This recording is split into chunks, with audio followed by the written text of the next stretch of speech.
Um, Today I was watching a show on Youth TV and they were talking about abstaining from sex and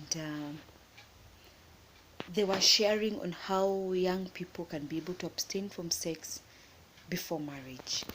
And it inspired me to do this video where I'll be sharing about sexual immorality. I realized when the guest hosts had been invited to speak about sex, they spoke about it, they tried to relate it so much to the Bible and also to relate it so much to the individual that it is affecting. Sex is a very big deal these days. When I was growing up, and I'm not very old, I did not grow up in an environment where they used to talk about, we would freely talk about sex. But after the media, the radio presenters embraced this idea of talking about sex openly, it has become an everyday thing. We talk about sex every day. We don't, it's no longer sacred like it used to be when I was growing up. And I just wanted to share my view on sexual immorality. There's one thing that the lady shared, and she said that sexual immorality is not just the act of sexuality, is not just getting into bed and bam, bam, bam, you're done. Sexual immorality starts from the mind. But just to build a basis of the responsibility that comes with the decision of taking actions towards sexual immorality, I want to look at the Bible. I want to look at Adam. When God created Adam in the beginning, from the book of Genesis chapter 1 and chapter 2, he gave Adam specific instructions on how he would do certain things. He told Adam to name the animals, to watch over the land that God had put him in. But after he created Eve for Adam and he gave him dominion over everything there was in the Garden of Eden, because I want to imagine when God was creating Adam, he had a plan for him, and that plan involved placing him at a place. God had thought through everything that Adam would need. He would need food, he would need companion, he would need everything that God gave to Adam, including hence the reason why God created Eve for Adam, because he saw that Adam was lonely. With everything that God had provided for him, Adam was lonely. He could not find himself to be complete. He could not find himself to be satisfied. He could not find himself to be whole. And so, with the personal relationship and the personal connection of seeing God every day, every time, it was not enough for him. He still felt that he was lonely. Even though he would take walks with God and have conversations with God, he still felt something was missing, and hence the reason why God created Eve for him. And when God created Eve for Adam, God again gave him conditions and told him, you could eat of every fruit in this land, but you cannot eat of the forbidden fruit. And I'm sure when Eve suggested or took the fruit, because the Bible says that Eve took the fruit, plucked the fruit from the tree and gave it to Adam. So when Eve was having the conversation with the serpent about, did he really say that you shouldn't eat the fruit? When the serpent was creating doubt in the mind of Eve, Adam was present, yet it was his responsibility to take care of everything that was in that land, including his wife. It was his mandate. It was within his place of authority. It was within his place of power. But yet, when the serpent was having a conversation with his wife, he chose to be dormant about it. He chose to sit there and remain quiet. I'm getting somewhere, if you can give me a minute. So Adam sat there and had the conversation, whereas he had the information because it is he that was told by God what to do with the tree and what not to do with it. But he knew the answers that the serpent was questioning Eve about. He was aware because he's the one who was instructed. He's the one who was told by God why he could not take of the fruit and why he could eat anything else apart from this. Isn't it amazing that we always like to take what seems to be far, what we say we shouldn't be doing, we shouldn't be eating. Like young people, when you're told you shouldn't engage in sexuality before marriage, that's what you want to do because it's what you have been told not to do, you know. Like Eve was told, well, like Adam was told in the Garden of Eden, he couldn't eat of the fruit. So I'm sure in his mind he was thinking, and why can't I eat of this fruit? I've been given everything else. And that is sin. It is the desires of your heart. Sin is the desire of your heart. You desire to do something and hence it becomes a sin. So Eve gets convinced by the serpent and she decides to pluck the fruit and she partakes of it. And from that decision, she takes another decision, she makes another choice, and she hands the same fruit to Adam to eat. And Adam, because it's a forbidden fruit, there's a sweetness that is there with a forbidden fruit. There's something with that thing that you know you're not supposed to do that just makes you want to do it. And that is sin right there. So Adam took of the fruit and he ate. And immediately his eyes opened and he realized, my goodness, I have sinned. I have done something that I was not supposed to do. And what do as human beings? We run and we hide. So Adam, he ran and he hid from God. And when God came and asked him, hey, man, what have you done? He said, it is the wife. It is this woman that you gave to me. You see, he's even run away from, it was his desire. God created the woman out of the desire of Adam, out of seeing the loneliness and the emptiness that he heard. Therefore, when it comes to sexual immorality, which is not entirely about homosexuality, and the Bible is very clear about homosexuality, it clearly states, where God created male and female. And he separated them, including the plants. So God is very clear about homosexuality. But there's something about this sin that we so desire. There's something about these forbidden fruits that we so want. And that's why you find women are coming out of their marriages and getting involved with other married men, younger men, and vice versa. Men are also doing the same because there's something about sin that just makes you want to do it. There is a point that I'm getting to.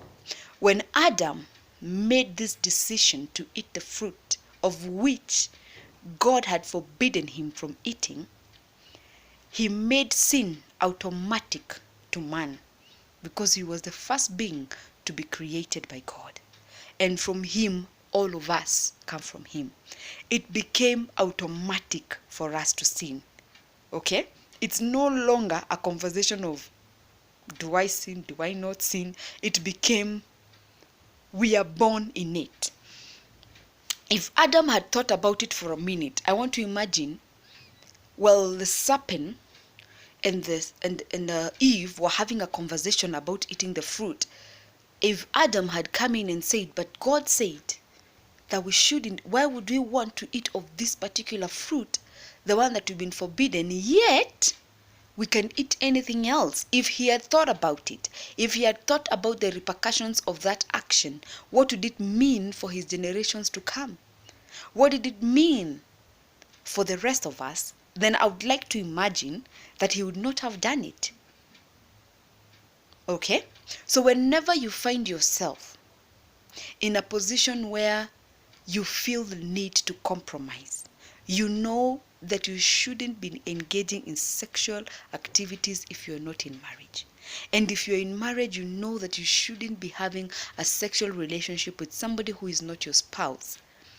But you find yourself at a place negotiating with the enemy and saying, but I like this guy, but he's kind to me, but he supports me, but he pays my bill, but he gets me, but he's different from my husband, or the vice versa of the man. Oh, this girl is pretty, this girl looks like this, I understand your visual. Oh, she's better than my wife because I understand that sometimes it's because they are very adoring and they massage your egos and the like. The reasons are just out of this world. Interesting though. But as you reason, why don't you look at yourself at that place where Eve and Adam and the serpent were having a conversation, but Adam was dormant. He was quiet. That is the one who had the answers to the question that the serpent was asking. Whenever you find yourself at a place where you feel the need to sin against God, to sin against yourself, because sexual perversion or sexual immorality is as a result of your own desires in your heart. It's not a temptation that just comes from nowhere. It's a desire that comes from your heart. You see this person and you wonder, oh, he looks fine, he smells right, he's dressed properly, and you're thinking, oh, that one may be the one tonight. You're in that place. Just ask yourself, what are the repercussions? What are the results? What are the fruits that I'm going to bear when I take this action? Sometimes we sin. Like I can choose to be angry at my husband, and I can choose to use my words in the wrong way. The way Paul describes it in the book of Romans, I can choose to use my throat as a grave and my tongue as a viper's poisonous venom. I can choose to use my lips very powerfully against him. And then I'll sit back and I'll wonder, my goodness, what was wrong with me? Because you said some things that you cannot take back, because words cut through the heart, they cut through the flesh, they cut and cut and cut. And you're thinking, why did I have to say that thing in particular that I said? But I did have a choice. I could have asked myself in my conscious self, what are the fruits that I'm going to bear out of these particular actions? What is the results of what I am about to do? If we can all choose to take a few minutes to think about it, what am I doing? If I am in campus, my parents are paying for me to be in school, to do my degree, and here I am getting involved with this young boy who his parents are also paying for him to be in school, or you're even getting involved with somebody's husband or somebody's wife. Have you thought about it? What are the repercussions? What are the consequences of the sin that you're about to commit? It's not really about you being told you shouldn't do it. It's not you knowing that you're not supposed to do it. It is about the consequences, the side effects of those things. For instance, if I eat a lot of carbohydrates, okay, my lunch is always McFries or KFC or Galitos or Pizza Inn, I will see the side effects of that. If my drink is always a milkshake or a Coke, I will see, we all know, the side effects of that. And I don't exercise, I don't eat properly. We'll all see the side effects in my health, in the way I appear, and in the way I look. We will see all those side effects. So as a young person, as an older person, as there in the middle, as a youth, as you can get, what are the consequences or the repercussions or the effects of that action that you're about to take? What fruit will you bear? I ask myself every day. Am I a tree that bears oranges, mangoes, pineapples, apples? Because there's no any time that a pineapple tree will ever bear oranges. So if you engage in sexual immorality and sexual impurity, there is no any time you will ever bear good fruit. You will always bear fruits that connect and relate with sexual immorality. You will eventually get into marriage, and you will have developed an imprint that is not right about sexuality. You will find yourself more oftenly than not comparing your spouse to your past experiences, setting a bar for your spouse to that experience, and this also brings strain in marriages. So what fruit do your actions bear? When we talk about sexual immorality, what fruit When I sit here by myself and I begin to think about a particular person who is not my husband, and I begin to fantasize about that person, the sin has already started and taken root in my heart. And before I know it, I will have negotiated with the devil and I will be at it and I will be saying, oh Lord, I don't know what happened. 2-3 years down the line, I've had an affair with this person. And I'll be wondering, oh my God. But the good thing is, the good news is, despite what you have done, despite where you have gone short, where you have fallen short of the glory of God, despite how many times you have done what is not right, the grace of God is sufficient. It does not mean for us to take it for granted. It means for us to realize the kind of gift that Christ gave us at the cross. It is for us to realize that, wow, what a sacrifice that the Lord has done for us. There is a chance for you to be saved. There is a chance for you to be transformed. There is a chance for you to be healed. There is a chance for you to cut and have a new slate. In Christ, there is new life. When Christ died at the cross, when you accept him, you die with him at the cross, and you no longer sin. And sin no longer has power over you, sorry. You'll sin because it is within your nature to sin, thanks to Adam. But because Christ lives in you, sin is no longer stronger. It no longer has power over you, because he that is in you is greater than he that is in the world. So if you're there and you're struggling with sexual immorality, either sexual perversion, either you're having an affair with a married person or without a married person, either you're fornicating, you're committing adultery, whatever sexual immorality that you're involved with, the grace of God is sufficient. The cross is still relevant. The mercies of God are new every day. And it is amazing how that can change your life the minute you accept Christ, the minute you embrace him, and you allow him to come into your heart to deal with that particular sin until it bows down to the cross of Jesus Christ. I hope you have been blessed.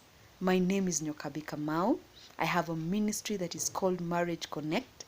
You'll be enjoying more of my videos that I'll be posting.